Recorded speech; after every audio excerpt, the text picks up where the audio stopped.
Tidak semua artis di tanah air memiliki jalan yang mulus, hingga akhirnya mereka bisa sukses seperti sekarang ini.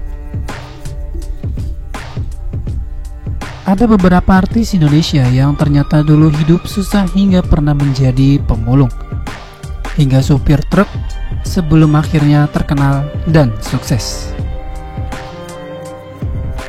Nah, sobat, merangkum beberapa artis dengan kehidupan pahit mereka di masa lalu, sekaligus profesi yang pernah mereka jalani. Tukul Arwana. Tahun 1992 silam adalah masa-masa awal Tukul Arwana pindah dari Semarang ke Jakarta. Dulu Tukul bukanlah siapa-siapa, bukan presenter atau komedian terkenal seperti sekarang. Demi bertaruh hidup di Jakarta, Tukul pernah menjalani pekerjaan kasar, menjadi kuli bangunan dengan ongkos kerja sangat rendah. Tak sampai di situ, Tukul juga pernah merasakan menjadi supir angkot dan diusir dari rumah kontrakan karena tak sanggup membayar. Sampai pada akhirnya Tukul dipercaya untuk menjadi supir salah satu grup lawak terkenal, Bagito Group. Nasib baik mulai berpihak kepada Tukul saat dia ditawari menjadi figuran dan ekstras dalam sebuah produksi syuting. Sampai saat ini, Tukul dikenal sebagai presenter dan komedian mahal. 2. Ayu Ting Ting. Dulu, tak ada yang kenal dengan nama Ayu Ting Ting, apalagi Ayu Rosmalina. Namun setidaknya sekarang, Ayu sudah dikenal sebagai pedangdut ibu kota. Jauh sebelum namanya melambung seperti sekarang ini, Ayu sebenarnya sudah menjadi penyanyi, namun bukan untuk panggung skala besar. Ayu sempat menerima tawaran manggung dari satu panggung kecil ke panggung lainnya. Bayarannya pun tak mahal, cuma 250.000 untuk bernyanyi seharian. Tapi nasib baik berpihak pada Ayu. Berkat seorang pencipta lagu asal Tasikmalaya, Dadan Indirana, lagu Alamat Palsu yang dibawakan Ayu. Nama Ting Ting akhirnya disematkan untuk nama panggungnya. Menggantikan Rosmalina, lagu Alamat Palsu sendiri ada dalam album terdahulu Ayu yang berjudul Geol Ajeb-Ajeb. Iko Uwais. Sebelumnya, sama sekali tak ada yang mengenal pria bernama lengkap Uwais Corny ini. Jauh sebelum menjadi aktor untuk sejumlah film laga, Iko sempat menjalani pekerjaan sebagai supir truk untuk sebuah perusahaan provider telekomunikasi. Ilmu bela diri pencaksilat yang dikuasai Iko lah yang ikut mengubah nasibnya. Melalui tangan sutradara bule, Gareth Evan, yang berkunjung ke tempat latihan Iko, dia langsung diminta untuk membintangi film dokumenternya. Debut Iko diawali dari film berbasis laga dan budaya, merantau bersama aktris terkenal Christine Hakim. Sejak saat itu, Iko dikenal sebagai aktor andal untuk sejumlah film laga. Bahkan belakangan Iko mulai merambah karir internasionalnya. Keren. Cita-Citata. Pedangdut Cita-Citata juga pernah punya pengalaman pahit dalam hidupnya, jauh sebelum menjadi penyanyi dangdut terkenal seperti sekarang. Cita mengaku pernah menjadi LC alias Lady Companion di rumah karaoke. Bahkan saat itu, Cita sempat dikabarkan menjadi wanita pemandu karaoke plus-plus. Namun Cita langsung membantahnya. Tahun 2013 silam adalah masa-masa awal Cita pindah ke Jakarta. Saat itu kehidupan Cita belum senyaman sekarang. Dia mengawali karir sebagai penyanyi yang kerap tampil di hotel-hotel. Sampai pada akhirnya, nasib baik berpihak pada Cita. Lewat lagu Sakitnya Tuh di Sini, nama Cita langsung meroket. Charlie Van Houten. Jauh sebelum menjadi anggota band ST12 atau yang sekarang dikenal sebagai Setia Band, Charlie Van Houten pernah menjadi pengamen. Charlie harus menjadi musisi jalanan demi menghidupi keluarga. Tak jarang Charlie harus tidur di pinggir jalan.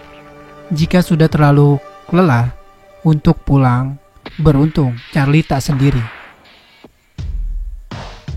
Sang istri Regina selalu setia menemani. Saat itu, Regina membantu Charlie mencari uang untuk menyambung hidup dengan menjadi penyanyi kafe. Cinta Penelope. Penyanyi lagu Keong Racun, Cinta Penelope, pernah merasakan sulitnya hidup. Jauh sebelum dikenal pabrik, Cinta ternyata pernah menjadi pembantu rumah tangga. Hal itu pertama kali diungkapkan Cita saat dia berada di hadapan para TKI yang siap mengadu nasib di negeri seberang. Saat itu Cita mengaku tak hanya pernah menjadi seorang pembantu rumah tangga, namun juga sempat menjadi penjual kue dan pengamen. Nasib Cinta membaik ketika ada seorang produser yang mengajaknya untuk syuting. Namun di sela-sela itu Cita tetap berjualan kue untuk memenuhi kebutuhan sehari-harinya. Caesar Aditya Putra.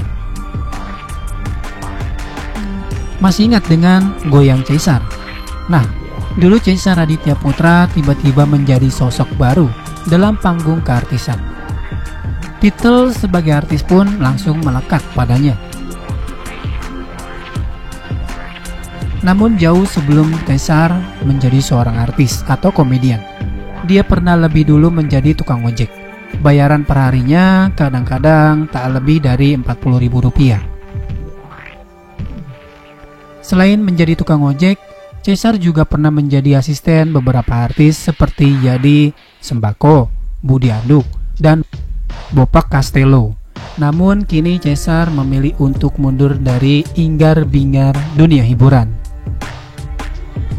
Dia bersama sang istri, Indadari Mindrayanti, memutuskan untuk berhijrah dan berprofesi sebagai penjual baju dan makanan. Terlebih setelah acara yang dulu dipimpin Caesar ditarik hak tayangnya karena sempat bermasalah. Inul Daratista. Pedangdut Inul Daratista dikenal sebagai penyanyi dangdut Indonesia yang fenomenal. Goyang ngebornya sempat membuatnya dihujat sekaligus dicintai. Namun siapa yang menyangka jika dulu Inul hidup susah. Inul memang sudah sejak lama mengawali karirnya sebagai penyanyi. Tapi Inul tak langsung menjadi penyanyi papan atas, melainkan penyanyi dari satu panggung kecil ke panggung lainnya.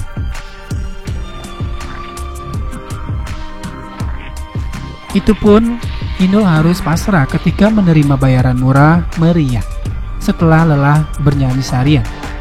Dalam akun media sosial Instagramnya, Inul pernah menceritakan masa sulitnya. Bahkan sampai-sampai dia tak lulus sekolah menengah pertama atau SMP karena tak punya biaya. Inul bekerja demi memenuhi kebutuhan keluarga. Ada uang, makan. Nggak ada uang, ya puasa, tulis Inul dalam media sosialnya beberapa waktu silam. Opi Kumis. Opi Kumis dikenal sebagai salah satu komedian Indonesia, namun jauh sebelum menjadi komedian. Ternyata Opi pernah menjadi buruh kasar. Menurut pengakuannya, Opi pernah menjadi kuli bangunan yang hanya dibayar 12.000 per harinya.